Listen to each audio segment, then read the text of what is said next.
नमस्कार दोस्तों, target zoom के एक और वीडियो में आप सभी का स्वागत है। जैसे कि हम क्रूड ऑयल के चार्ट को हम यहाँ संडे टू संडे एनालाइज करते हैं, यहाँ पर हम देखते हैं कि मैक्सिमम पॉसिबिलिटी हमें क्या दिखाई दे रही है, प्राइस कहाँ मूव कर रहा है, उसको हम यहाँ पे एनालाइज करते हैं। ठीक उसी तरीके से हम यहाँ पर एक नई वीडियो सीरीज स्टार्ट कर रहे हैं, जिसमें हम यहाँ पे निफ्टी और बैंक निफ्टी के चार्ट को एनालाइज करेंगे। यहाँ पर देखेंगे कि हमें कौन सा ट्रेंड दिखाई दे रहा है, कहाँ पे इसके सपोर्ट लेवल दिखाई दे रहे हैं, कहाँ पे हमें रेजिस्टेंस दिखाई दे रहा है। तो आइए देरी ना करते हुए चलते हैं चार्ट की तरफ और इसको एनालाइज करते हैं। तो हम यहाँ आ चुके हैं tradingview.com की साइट पर और हमने यहाँ निफ्टी का चार्ट ओपन कर लिया है। यहाँ पर हमने जो इसका टाइम फ्रेम सेलेक्ट किया है वो है हमारा 1 डे। जो भी हम यहाँ पे एनालिसिस करने वाले हैं वो हम यहाँ पर 1 डे की टाइम फ्रेम पर एनालिसिस करेंगे। तो देखिए यहाँ पर हमें क्या दिखाई दे रहा है, 24 मार्च को एक कैंडल आपको यहाँ पर डेवलप होते हुए दिखाई दी है, जो कि है स्पिनिंग बॉटम। स्पिनिंग बॉटम के ऊपर हमने एक वीडियो बना रखी है स्पेशली, आप उसको भी देख सकते हैं। अगर आप बेसिक यहाँ पे समझें कि स्पिनिंग बॉटम जब बनता है तो वहाँ से एक ट्रेंड रिवर्सल के चांस ज़्यादा होते हैं। जो स्पिनिंग बॉटम कैंडल होती है वो एक ट्रेंड रिवर्सल कैंडल होती है, जो कि हमारी यहाँ पर 24 मार्च को हमें यहाँ पर बनते हुए दिखाई दी, जो कि हमारा यहाँ से एक डाउन ट्रेंड चल रहा था। ये कैंडल हमें यहाँ पर दिखाई दी, काफ़ी नीचे जाकर के इसने लो बनाया और फिर यहाँ से हमें एक अप ट्रेंड यहाँ से कंटिन्यू होते हुए दिखाई दे रहा है। तो सबसे पहले हम यहाँ पे ट्रेंड लाइन को ड्रॉ करते हैं। हम यहाँ पे ट्रेंड को एनालाइज करते हैं कि यहाँ पर हमें कौन सा ट्रेंड दिखाई दे रहा है, प्राइस की मैक्सिमम पॉसिबिलिटी हमें यहाँ पे क्या दिखाई दे रही है। तो सबसे पहले हम यहाँ पे ट्रेंड लाइन को सिलेक्ट करते हैं। ट्रेंड लाइन को ड्रॉ करने का तरीका, लो से आप अगले जो भी आपका हायर लो है उसको कनेक्ट कर देते हैं और उसको कनेक्ट करते हुए आप आगे को उस लाइन को कंटिन्यू आप आगे को कर देते हैं। तो आप यहाँ पे देख रहे हैं हमने ये वाला लो लिया, इसका जो एकदम लोअर पॉइंट था वहाँ से इसका जो हायर लो बना, ये एक हायर हाई बना, उसके बाद हायर लो बना, फिर अगेन हायर हाई बना, फिर यहाँ पे हायर लो यहाँ पे हमें बनता हुआ दिखाई दिया। तो हमने यहाँ पर एक अप ट्रेंड लाइन को यहाँ पे ड्रॉ कर लिया। तो आप यहाँ पे देख रहे हैं प्राइस यहाँ से जब अप ट्रेंड में स्टार्ट हुआ, ऊपर इसने हाई बनाया, अगेन यहाँ पे ट्रेंड लाइन को टेस्ट करा, यहाँ पे इसने सपोर्ट लिया, फिर अगेन ऊपर गया, फिर यहाँ पे लगातार इस ट्रेंड लाइन के साथ साथ प्राइस मूव होता हुआ दिखाई दिया। फिर यहाँ पर क्या हो रहा है, जो आपकी अप ट्रेंड लाइन है वो यहाँ पे ब्रेक हो गई और प्राइस इसके नीचे निकल गया। ये वाली कैंडल देखिए आप, इस वाली कैंडल में हमें यहाँ पे जो हमारा अप ट्रेंड था वो ब्रेक होते हुए दिखाई दिया और यहाँ से फिर एक डाउन ट्रेंड हमारा कंटिन्यू रहा, या फिर आप कह सकते हैं कि जो आपका अप ट्रेंड था वो आपका अप ट्रेंड ख़त्म होकर यहाँ से एक साइडवेज ट्रेंड हमारा यहाँ से स्टार्ट हो गया।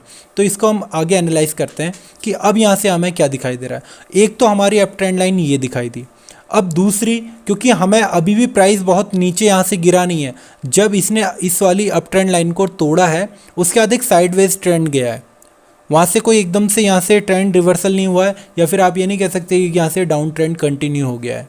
तो हम यहाँ से दोबारा से एक अगेन अप ट्रेंड को एनालाइज करते हैं, जो कि इसके लो से हम यहाँ से कनेक्ट करेंगे। इसके लो से देखिए अगेन जो ये वाला लो है इसका, ये भी इसका हायर लो है और इसको हम ऐसे करके यहाँ पर एक हमारी ये सेकंड अप ट्रेंड लाइन यहाँ पे ड्रॉ हो गई है।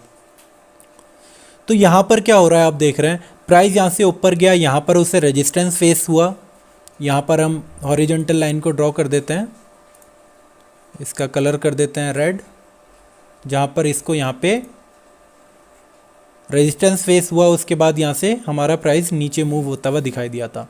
अगेन जब यहाँ पे प्राइस आपको यहाँ पे रिजेक्शन मिली, उसके बाद जो नीचे गिरा प्राइस वो कहाँ पर गिरा, ये देख रहे हैं आप, ये वाली कैंडल, इसका लो हम यहाँ पे मार्क कर देंगे, जहाँ पर इसने सपोर्ट लिया, अगेन फिर यहाँ पर आकर के फिर यहाँ पे हमें सपोर्ट दिखाई दिया। तो आज की डेट में अभी हमें क्या दिखाई दे रहा है, अगर हम अभी की बात करें, जो अभी ये 3 कैंडल हमें यहाँ पे दिखाई दे रही है, तो आप देख रहे हैं जो हमारा यहाँ से एक अप ट्रेंड ऐसे गया, वहाँ से फिर ये आया। कभी भी जो आपका अप ट्रेंड हम यहाँ पे एनालाइज करते हैं, अगर वो एकदम सीधा होगा तो उसकी पॉसिबिलिटी कम है, मतलब एकदम ये सीधा अगर यहाँ से जा रहा है तो उसकी पॉसिबिलिटी कम है। जबकि अगर वो थोड़ा तिरछा होकर के जा रहा है, मतलब ऊपर गया प्राइस फिर नीचे आकर के थोड़ा सपोर्ट लिया, तो वहाँ से पॉसिबिलिटी ज़्यादा है कि यहाँ पर क्या है, एक बाइंग जोन है, या फिर यहाँ से दोबारा से बायर आने की पॉसिबिलिटी ज़्यादा है और यहाँ से दोबारा से प्राइस जो है आपका यहाँ से अपसाइड मूव करने की ताकत रखता है, या फिर यहाँ से वो जा सकता है। तो हमने यहाँ पर देखा कि यहाँ से हमारा ये अप ट्रेंड ये दिख रहा है और यहाँ पे प्राइस ने यहाँ पे इसको सपोर्ट लिया, अगेन कंटिन्यू हम देख रहे हैं 5-6 दिन इसी ट्रेंड लाइन पे इसने सपोर्ट लिया, और जो ये वाला इसका सपोर्ट जोन था जहाँ पर इसने यहाँ पर इससे सपोर्ट मिला, इसने यहाँ पर इसको रेजिस्टेंस फेस भी करा। तो इसको जब यहाँ पे ब्रेकआउट दिया है एक बड़ी कैंडल ने, जो कि ये 27 मई की हमें यहाँ पे कैंडल दिखाई दे रही है, इसने इस वाले रेजिस्टेंस को ब्रेकआउट दिया है और यहाँ पे ऊपर आकर के क्लोजिंग दी है। अगेन आप देख रहे हैं 2 दिन यहाँ पे फिर तेज़ी हमें दिखाई दी, 28 मई और 29 मई। तो अब यहाँ से क्या होने के चांस ज़्यादा हैं, हम उसको एनालाइज करते हैं। तो देखिए सबसे पहले तो हमने देख लिया यहाँ पे कि हमारा अप ट्रेंड चल रहा है, तो हम यहाँ पे प्राइस को जब भी अप साइड में मूव करेगा हम वहीं पे एंट्री करेंगे। तो यहाँ पर क्या कौन कौन से लेवल्स हैं उसको हम यहाँ पे अब देख लेते हैं। तो एक लेवल आपका ये दिखाई दे रहा है, जो कि यहाँ पर इसने रेजिस्टेंस फेस करा, फिर इस वाली कैंडल में भी देख रहे हैं आपको यहाँ पे रिजेक्शन इसको मिली है। अगेन जो ये 29 मई की कैंडल बनी है, इसको भी यहाँ पे रिजेक्शन फेस हो रही है, यहीं पर आकर के इसने क्लोजिंग दी है। तो अब जो होगा मंडे टू फ्राइडे, अगर ये प्राइस इस वाले लेवल को, जो ये वाला इसका यहाँ पर देख रहे हैं आप रेजिस्टेंस जोन है पूरा का पूरा, अगर इस वाले जोन को ये पार करके अच्छे वॉल्यूम के साथ ऊपर आकर के यहाँ कहीं पे क्लोजिंग देता है, तो हम यहाँ पे बाइंग साइड पे जाएंगे। अगर ये बाइंग साइड पे क्लोजिंग नहीं देता, इसको यहाँ से रिजेक्शन मिलती है, यहाँ से अगेन प्राइस अगर डाउन साइड मूव होता है, तो हमारा जब इस वाले सपोर्ट को ब्रेक करके नीचे जाएगा तो हम यहाँ पे क्या कहते हैं ट्रेड में एंटर करेंगे। नहीं तो यहाँ से ज़्यादा पॉसिबिलिटी हमें ये दिखाई दे रही है कि यहाँ से प्राइस अगर आपका जाएगा भी तो थोड़ा साइडवेज जाएगा, ये जो आपका ये अप ट्रेंड दिखाई दे रहा है और जो इसकी ये रेजिस्टेंस लाइन हमें दिखाई दे रही है। तो इन दोनों के होते होते हो सकता है प्राइस आपका एक जोन में या फिर बहुत ही यहाँ पे आप देखेंगे एक छोटी जोन में आपको कंसोलिडेट होता हुआ दिखाई दे सकता है इस हफ्ते।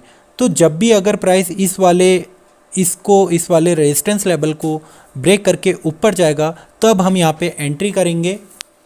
अब हम देखते हैं बैंक निफ्टी के चार्ट को। तो ये हमारा बैंक निफ्टी का चार्ट ओपन हो चुका है। यहाँ पर हमें क्या दिखाई दे रहा है, हम इसको यहाँ पे एनालाइज करते हैं। तो सबसे पहले तो हम यहाँ पर 1 2 3 हम यहाँ पे हॉरिजॉन्टल लाइन को ड्रॉ करेंगे। हॉरिजॉन्टल लाइन हम क्यों ड्रॉ करते हैं उसको पहले समझ लेते हैं कि जो हमें यहाँ पे सपोर्ट या रेजिस्टेंस लेवल दिखाई दे रहा है। देखिए यहाँ पर हमें एक सपोर्ट लेवल दिखाई दे रहा है, खाली ये यहीं पर हमें ये 2-3 दिन यहीं पे इसने सपोर्ट नहीं लिया है। इससे पीछे भी आप देखेंगे यहाँ पर भी 3 अप्रैल की कैंडल ने यहाँ पर भी इसने सपोर्ट लिया है। अगेन आप यहाँ भी देखेंगे 20 मार्च 23 मार्च आप देखेंगे कंटिन्यू यहाँ 2-3 दिन भी यहाँ पर हमें इस लेवल पर सपोर्ट मिलता हुआ इसे दिखाई दिया है, तब हम यहाँ पर इसे ड्रॉ कर रहे हैं। वहीं हम रेजिस्टेंस लेवल को हम यहाँ पे ड्रॉ करते हैं। एक हमारा रेजिस्टेंस ये हो गया जो कि आप देख रहे हैं यहाँ पर हमें रेजिस्टेंस फेस हुआ 27 मार्च को, यहाँ पर हम देख रहे हैं 29 मार्च को। यहाँ पर थोड़ी सी ऊपर आकर के गैप अप ओपनिंग हुई, लेकिन अगले ही दिन वो फेक ब्रेकआउट था या फिर वो यहाँ पे सस्टेन नहीं कर पाया और अगेन यहाँ से हमें एक डाउन साइड देखने को मिला। और यहाँ पर हम 1-2 सपोर्ट लाइन रेजिस्टेंस लाइन को और ड्रॉ कर देते हैं। तो जैसे कि ये हमने एक और ड्रॉ कर ली। यहाँ पर हम देख रहे हैं कि एक यहाँ पर हमें सपोर्ट दिखाई दिया, वहीं यहाँ की हम बात करें यहाँ पर हमें सपोर्ट दिखाई दिया। ये वाली देखिए, ये वाली कैंडल ने जब यहाँ पे गैप अप ओपनिंग हुई फिर नीचे आया, प्राइस को रिजेक्शन मिली, तो अगेन यहीं इस वाले लेवल पे आकर के सपोर्ट लिया और अगेन यहाँ से पुल बैक हमें दिखाई दिया। तो हमने यहाँ पर इन 3 हॉरिजॉन्टल लाइन को ड्रॉ कर लिया है। तो अब हम यहाँ पर एनालाइज करते हैं कि यहाँ से प्राइस किस साइड मूव होने वाला है, या फिर यहाँ पे हमें कैसे अपनी ट्रेडिंग स्ट्रेटजी को यूज़ करना चाहिए, या फिर हमें यहाँ पे कैसे ट्रेड करना चाहिए। तो यहाँ पर हम देखते हैं एक हमें यहाँ पे फॉलिंग वेज भी दिखाई दे रहा है, उसको हम यहाँ पे ड्रॉ करते हैं। देखिए इस वाले हाई से अगेन जो ये वाला हाई है इसको कनेक्ट करते हुए हम आगे को इस लाइन को हम कंटिन्यू यहाँ पे कर देते हैं इस लेवल तक। हम यहाँ पर एक और लाइन को ड्रॉ करते हैं जो कि इस वाले लो से देख रहे हैं आप, इसके लो से हम यहाँ पे कनेक्ट कर देते हैं। यहाँ से एक ये देखिए ये, इसको हम थोड़ा सा नीचे ले लेते हैं जो कि हमारा ये देखिए। तो ये क्या दिखाई दे रहा है, हमें एक फॉलिंग वेज की तरह दिखाई दे रहा है। यहाँ पर हम देख रहे हैं एक बहुत ही बड़ी रेंज में प्राइस यहाँ से मूव कर रहा था, ये रेंज हमें यहाँ से दिखाई दे रही है, और उसके बाद अगेन एक नीचे डाउन साइड यहाँ पे मूव होता हुआ दिखाई दे रहा है। बहुत ही छोटी रेंज में ट्रेड होता हुआ हमें यहाँ पे दिखाई दे रहा है। उसके बाद यहाँ पर हमें क्या हो रहा है, ये वाली कैंडल अगर आप देख रहे हैं 27 मई की, हमें यहाँ पर एक ब्रेकआउट दिखा है जो कि अच्छे वॉल्यूम के साथ हमें यहाँ पर ऊपर क्लोजिंग होते हुए यहाँ पे दिखाई दी है।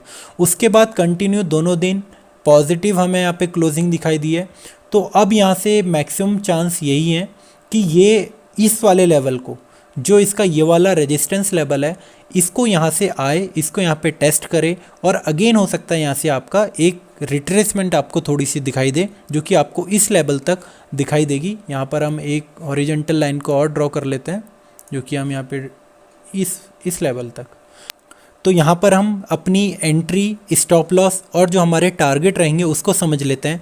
तो यहाँ पर जो हमारी एंट्री प्राइस रहेगी वो अभी करंट मार्केट ही रहेगा या फिर इसी लेवल के आसपास 19,300 19,200 इस लेवल पे आपको कहीं पर भी प्राइस मिल जाता है तो आप यहाँ से बाइंग करके कंटिन्यू कर सकते हैं। और जो हमारे यहाँ पे स्टॉप लॉस रहेगा वो रहेगा 29 मई का लो लगभग 18,700 के आसपास। और जो हमारा यहाँ से टारगेट प्राइस रहेगा वो रहेगा 20,200, यहाँ से लगभग 1000 पॉइंट ऊपर। और वहीं अगर वहाँ पर हमें अच्छी क्लोजिंग दिखी तो उसको हम और कंटिन्यू करेंगे और यहाँ हम ऊपर के टारगेट के लिए वेट करेंगे।